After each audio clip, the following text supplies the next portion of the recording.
कालू काफी देर से परेशान गहरी सोच में डूबा हुआ था। सारी जिंदगी मैंने शैतानी कामों और दूसरों को तंग करने में गुजार दी और एक दिन भी हक हलाल का भोजन नहीं खाया, ना ही किसी की मदद की और ना ही किसी भूखे को खिलाया। मेरी जिंदगी तो पापों से भरी पड़ी है। पता नहीं जिंदगी कब साथ छोड़ दे। ऐसा करता हूँ जो बाकी 4 दिन है दूसरों की मदद करने में गुजार देता हूँ।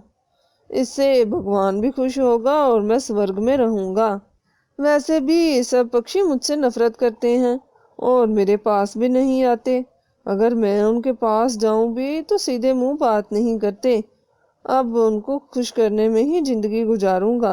कहते हैं ना, जो दूसरों की मदद करता है तो भगवान भी उनकी मदद करता है।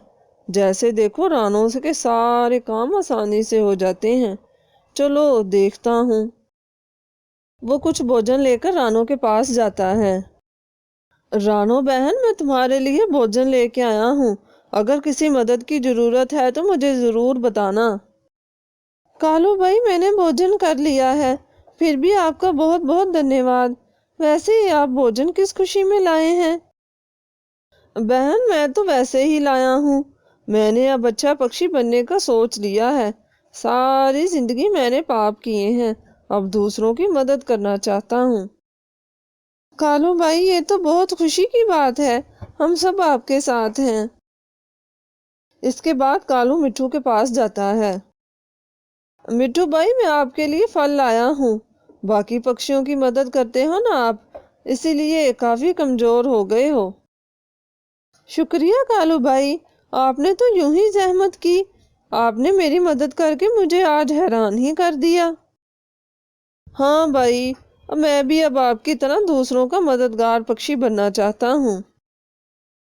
इसके बाद कालू जिमी कबूतर के पास जाता है।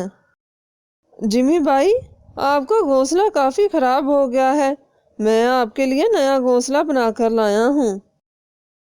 कालू भाई, इसकी क्या जरूरत थी? मैं खुद ही नया बना लेता। खैर, अब आप ले आए हैं तो आपका बहुत बहुत धन्यवाद। नहीं भाई, मैं आपकी मदद करना चाहता था। आपकी मदद करके मुझे खुशी हुई। ये कहकर कालू वहां से चला जाता है।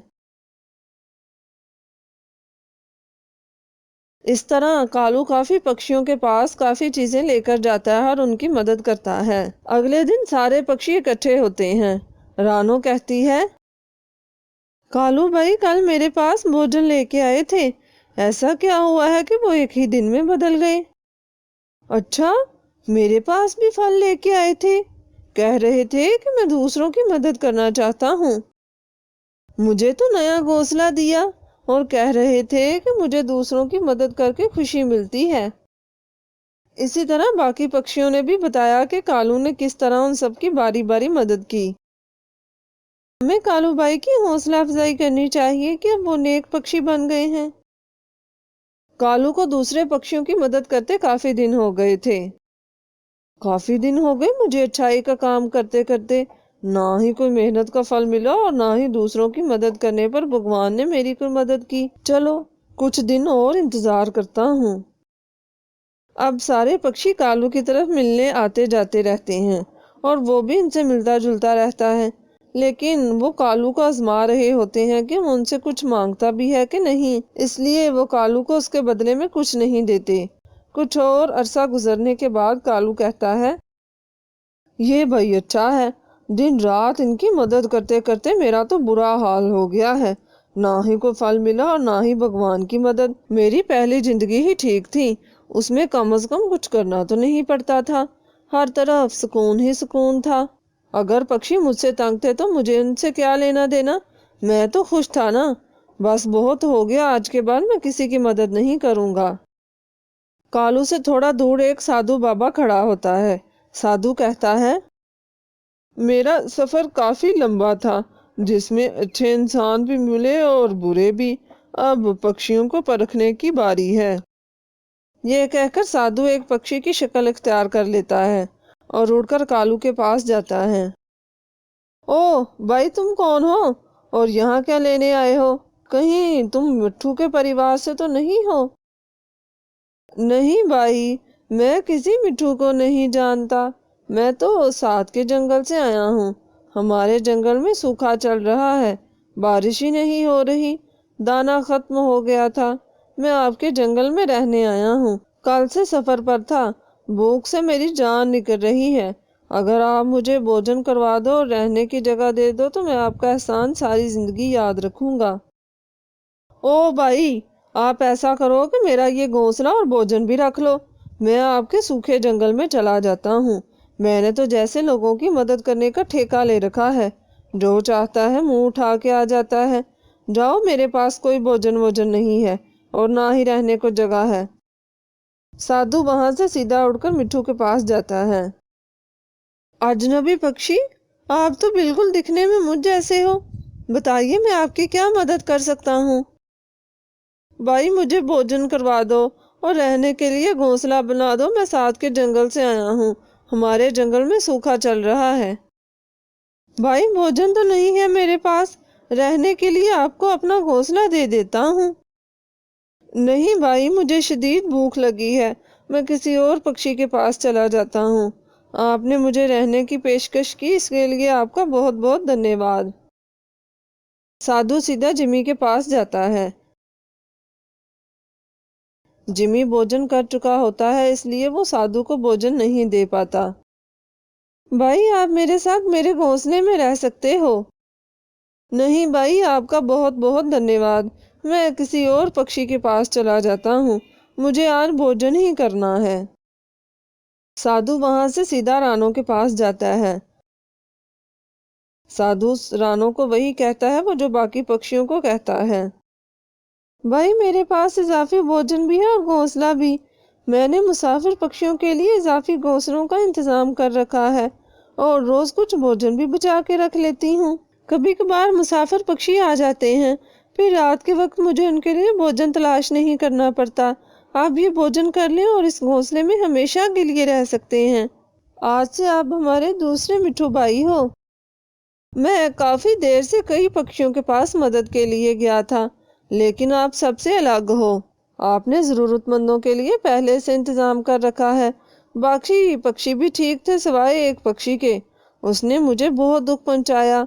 इतने सख्त अल्फाज से मेरी मदद करने से इनकार कर दिया और मुझे बहुत बेइज्जत किया। भाई, आप किस पक्षी की बात कर रहे हो? हमारे जंगल में तो सभी पक्षी अच्छे हैं सिवाय एक पक्षी के, लेकिन अब तो उसने भी इस तमाम पापों से तौबा कर ली है और सबकी मदद करता है। बहन, मैं वो कालू कौवे की बात कर रहा हूँ। उसके पास ही गया था पहले मैं, लेकिन उसने तो मेरी बड़ी बेइज्जती की और मुझे वहां से फौरन जाने को कहा। बहुत दुख हुआ मुझे उसकी बातों से। उसके पास इजाफी भोजन भी था। खैर भाई, आप छोड़े इन बातों को, मैं उनसे पूछ लूंगी। आप भोजन करो। उसके बाद ही साधु फौरन अपने असली रूप में आ जाता है, जिसे देखकर रानो हैरान रह जाती है। मैं एक साधु हूँ और मैं देखना चाहता था कि पक्षियों में कौन सा पक्षी सबसे ज्यादा रहमदिल है और दूसरों की मदद करने वाला है, और वो पक्षी आपके सिवा कोई नहीं है। मैं आपको कुछ शक्तियां देकर जाऊंगा जिससे दूसरों की मदद करने में आसानी होगी। इस तरह साधु मुंह में कुछ मंत्र पढ़कर रानो को वो शक्तियां दे देता है। इन शक्तियों से आप किसी भी वक्त गायब हो सकती हो, भोजन ला सकती हो, लेकिन इन शक्तियों का इस्तेमाल गलत काम के लिए नहीं करोगी। अच्छा, मेरे जाने का वक्त हो गया है। अब तुम उस कालू कौवे के पास जाओ और उसे दिखाओ कि दूसरों की मदद करने वाले पर भगवान कैसे कृपा करता है। इस तरह वो साधु वहां से गायब हो जाता है। रानो भी शक्ति का इस्तेमाल करके वहां से गायब हो जाती है और कालू के पास जाती है। कालू रानो को एकदम से अपने पास देखकर डर जाता है। चुड़ैल, रानो के रूप में तुम चुड़ैल हो ना? कौन हो तुम और क्या लेने आई हो यहाँ? कालू भाई, डरो मत, मैं रानो ही हूँ। अभी कुछ देर पहले ही साधु बाबा मुझे कुछ शक्तियाँ देकर गए हैं। अब मैं किसी भी वक्त गायब हो सकती हूँ और जितना भोजन चाहूँ मंगवा सकती हूँ बगैर किसी जगह जाने से। कालू भाई, साधु बाबा तो तुम्हारे पास भी आए थे पक्षी के रूप में, पर तुमने उनकी बेइज्जती करके उनको यहाँ से निकाल दिया। अगर तुम ऐसा ना करते और उनकी मदद करते तो आज ये जो शक्तियाँ मेरे पास हैं वो तुम्हारे पास भी हो सकती थी। ये शक्तियाँ उन्हीं को मिलती हैं जो दूसरों की मदद बगैर किसी खुशामद और लालच के करते हैं, ना कि जो अच्छा बनने की एक्टिंग करते हैं। रानो ये सब कहकर वहां से गायब हो जाती है।